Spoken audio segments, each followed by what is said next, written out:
I want to bring in Michael Oren, who's a former Israeli ambassador to the U.S., and I just want to give you all some quick perspective.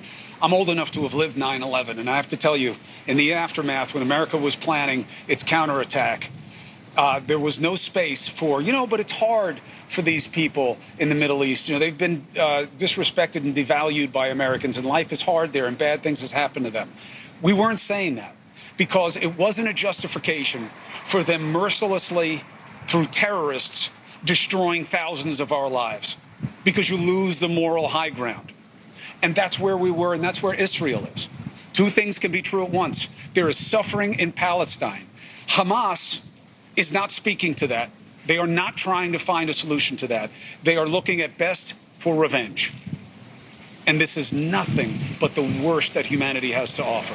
Michael Oren, in your experience here, and thank God you found out that your family was sheltering and they're okay for now, what gives you any sense that there is a place for progress here? Depends how you define progress. Right now, progress is getting rid of Hamas, Chris. It's uprooting Hamas from the Gaza Strip. It's restoring order to our borders, to our people, and it is rescuing our hostage. That's progress right now.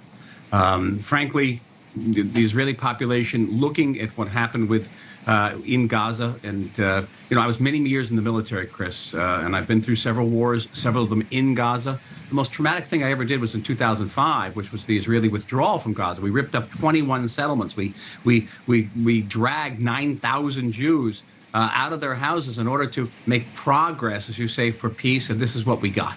We got Hamas.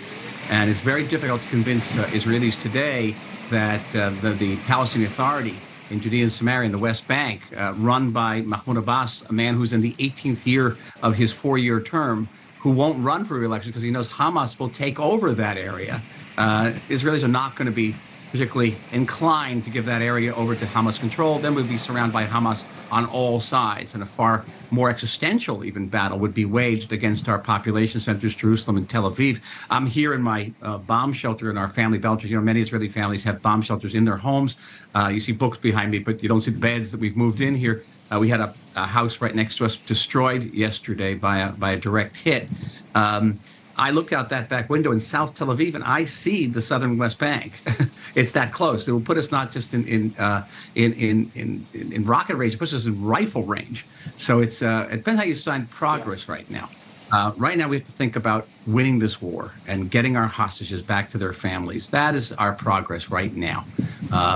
It's premature. It's premature to even to assign blame. There's lots of talk about who is responsible, and certainly there's a responsibility for the various failures that went on here. It's too early. We have to focus on just the battle. I don't want to mangle the Hebrew, but the call that together we will win is being echoed all over, and the ultimate strength of Israel has always been your unity in a time of crisis. I wish you and your family the best, Michael Oren. We'll be in constant contact, and I just hope people at home in America get the message that if you want better for the people of Palestine, it's got to be without the presence of terrorists like Hamas. No better will ever come as long as they are the stewards of anyone's fate. Michael Oren, thank you very much. We'll take a quick break, and we'll come back with my idea for my reporting of what's next.